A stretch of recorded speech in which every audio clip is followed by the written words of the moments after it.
జన్మదిన శుభాకాంక్షలు తెలియజేసుకుంటున్నాను. ఏంటమ్మా? ఏరియానా? అది ఇప్పుడెందుకురా? సో ఫస్ట్ ఆఫ్ ఆల్ బర్త్డేకి మంచి గ్లిమ్స్ రిలీజ్ చేసి ఫ్యాన్స్ అందరికీ అలాగే తెలుగు ప్రేక్షకులందరికీ ఈ సినిమా ఎలా ఉండబోతుంది అని ఒక చిన్న లుక్ వదులుదాం అనుకున్నాం.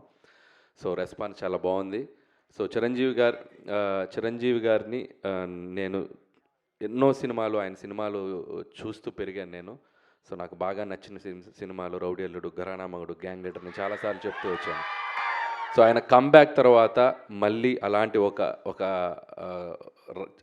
చిరంజీవి గారు ఒక మెగా స్వాగ్ ఎలా ఉంటుందో చూడాలి నాకు ఎప్పుడూ కోరుకుండేది. సో నాకు ఎప్పుడు ఒక ఆపర్చునిటీ వస్తాను వెయిట్ చేశాను. ఫైనలీ నాకు ఒక అవకాశం వచ్చింది. నేను ఏదో ట్రై చేశాను, బట్ మీ అందరికి బాగా నచ్చింది అనుకుంటున్నాను.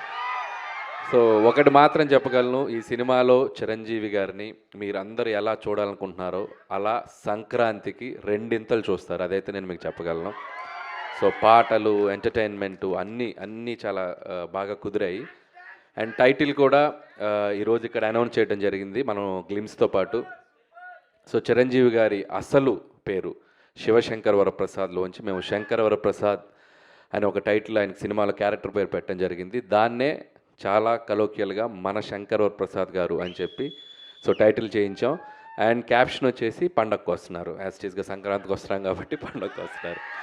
సో ఈ టైటిల్ అనౌన్స్మెంట్ మీకు గ్లిమ్స్లో నేను వెంకటేష్ గారిని అడగగానే సో వెంకటేష్ గారు చాలా హ్యాపీగా వచ్చి మన కోసం మన శంకర్ వరప్రసాద్ గారు పండగకు వస్తున్నారని గ్లిమ్స్లో ఆయన వాయిసే ఇచ్చారు. So thanks to victory Venkatesh గారు. సో ఆయనకు కూడా థ్యాంక్స్ చెప్తున్నాను. ప్రస్తుతానికి వాయిస్ ఇచ్చారు, వెరీ సూన్ ఎంట్రీ కూడా ఇవ్వబోతున్నారు సినిమాలో. సో మెగాస్టార్ చిరంజీవి గారు విక్టరీ వెంకటేష్ గారి కాంబో ఎలా ఉండబోతుందో ఈసారి పండగకి ఒక చిన్న సర్ప్రైజ్ ఉంటుంది. సో అది కూడా స్టెప్ బై స్టెప్ మీ దగ్గర తీసుకొస్తాం. అండ్ ఇక నాకు ఈ ఆపర్చునిటీ ఇచ్చిన చిరంజీవి గారికి చాలా చాలా థ్యాంక్స్. ఎందుకంటే ఆయన పాట, ఆయన ఆట, ఆయన మేనరిజమ్స్, ఆయన ఫైట్స్, ఆయన లుక్స్, ఆయన పోజులు అభిమానించిన వాళ్ళు, అనుకరించిన వాళ్ళు ఎవరు ఉండరు తెలుగు సినిమా ప్రేక్షకుల్లో. ఎక్కడొక చోట ఆయన ఇన్ఫ్లుయెన్స్ ఉంటానే ఉంటుంది చిరంజీవి గారిది. సో అలాంటి ఒక మెగాస్టార్ చిరంజీవి గారిని నా కంటితో నేను ఎలా చూడాలనుకున్నానో చూసే అవకాశం నాకు వచ్చింది. అండ్ ఖచ్చితంగా మన శంకర్ వరప్రసాద్ గారు మీ అంచనాలకు తగ్గట్టుగానే సంక్రాంతికి రాబోతుంది. పండగకు వస్తున్నారు బాస్ ఈసారి. Thank you. మీ కంటితో చూసే చిరంజీవి గారు డెఫినెట్గా మా అందరి కళ్ళకు కూడా నచ్చుతారు. ఎందుకంటే మీరు మా అందరి కళ్ళతో కూడా చూస్తారని మాకు తెలుసు కాబట్టి you know all the audience's pulse. So we are eagerly waiting. చాలా చాలా టీస్ చేసేస్తున్నారండి గ్లిమ్స్తోనే. మేము ఇంకా సంక్రాంతికి కాంట్ వెయిట్ అన్న పొజిషన్లో ఉన్నాము. అంటే చిరంజీవి గారు ఒక సూట్లో ఎలా ఉంటారో చూడాలనేది నాకు బాగా ఇష్టం. చాలా క్లాస్ పెట్టారు చిరంజీవి గారు. సో స్టెప్స్ మీద దిగుతున్న ఆ స్వాగ్ ఉంది చూసారు. సో ఈ సినిమాలో ఇది జస్ట్ శాంపిలే, ఇంకా చాలా లుక్స్ ఉన్నాయి. ఆయనది లుక్ వైజ్ క్రెడిట్ ఇవ్వాలంటే నేను చిరంజీవి గారికి ఇస్తాను. ఎందుకంటే మేము ఇక్కడ విఎఫ్ఎక్స్ కానీ పెద్ద చేసింది ఏమి లేదు. జనరల్గా మనకి ఆఫ్టర్ చేస్తాం కదా, అసలు నాకు తెలిసి 90% ఒరిజినల్. మీరు చిరంజీవి గారు చూసింది 90%, 95% ఒరిజినల్. సో ఆయన బాగా వెయిట్ లాస్ అయ్యి ఆయన లుక్ వైజ్ ఎంత కేర్ తీసుకున్నారంటే నా అదృష్టం, నాకు ఆ లుక్ దొరికింది. So credit goes to Chiranjeevi గారు. సో దానికోసం చాలా కష్టపడుతున్నారు ఆయన. మార్నింగ్ ఈవినింగ్ జిమ్ చేసి చాలా లుక్ని బాగా మెయింటైన్ చేస్తున్నారు. అందుకే అసలు నాకు తెలిసి 50, 45, 50+ లా కనపడుతున్నారు లుక్ చూస్తే. So credit goes to Chiranjeevi గారు.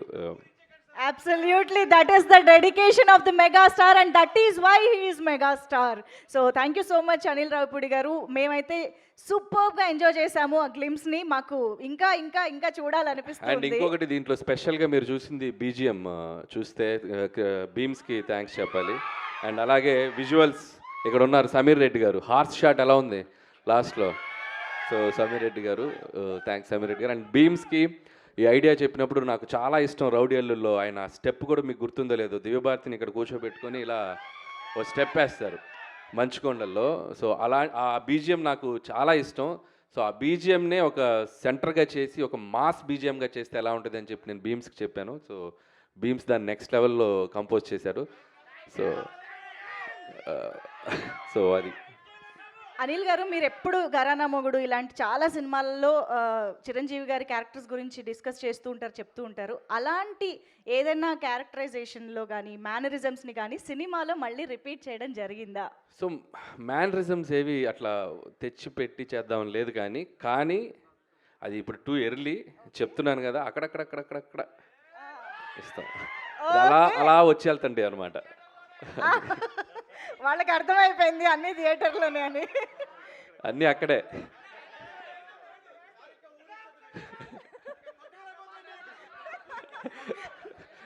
నేను ఇక్కడి నుంచి చాలా జాగ్రత్తగా వెళ్ళాలి, మీ ఊపు చూస్తుంటే నన్ను క్రష్ చేసేలాగా ఉన్నారు. సార్ ఆనందంతో వాళ్ళు ఇక్కడ బతకాలి కదా సార్. ఇంకా ఏం కావాలమ్మా? డైలాగా? చేయి చూసావా ఎంత రఫ్గా ఉందో? రఫ్ ఆడించేస్తాం, బాక్స్ బద్దలైపోద్ది. ఇంకా అన్నీ ఎక్కడైతే వద్దా, ముందు చాలా ఫంక్షన్స్ ఉన్నాయి. ఇంకొకటి సార్, మూడోది ముచ్చటగా మూడోది.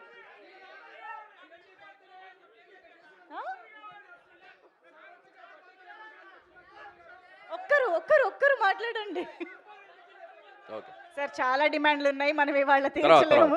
Thank you. నెక్స్ట్ ఈవెంట్స్ లో మనం మాట్లాడుకుందాము. So thank you so much. And మీ అందరి కోరిక క్వశ్చన్స్ తీసుకుందాము. యా ఎస్ వస్తుంది. భీమ్స్ ఏమన్నా మాట్లాడతావా? సార్ విషయం. సంక్రాంతికి వస్తున్నాంకి భీమ్స్ అద్భుతమైన ఆడియో ఇచ్చాడు కదా. సో గోదావరి గట్టు సాంగ్ కానీ బేసికల్లీ మన బ్లాక్ బస్టర్ పొంగల్ కానీ, నేను భీమ్స్కి చెప్పా, ఇప్పుడు మనం మ్యూజిక్ చేయబోతుంది ఎవరికో తెలుసు కదా. పాట అంటే చిరంజీవి గారికి పడితే ఎలా ఉంటుంది, దాని రీచ్ ఎలా ఉంటుందో మనకు తెలుసు కదా. సో నువ్వేం చేస్తావో తెలియదని నేను భీమ్స్కి చెప్పాను. మనం ఇంకా మ్యూజిక్ రిలీజ్ చేయడానికి టైం ఉంది కానీ అద్భుతమైన ట్యూన్స్ ఇచ్చాడు. ఈ సినిమా కూడా మ్యూజికల్గా చాలా బాగుంటుంది.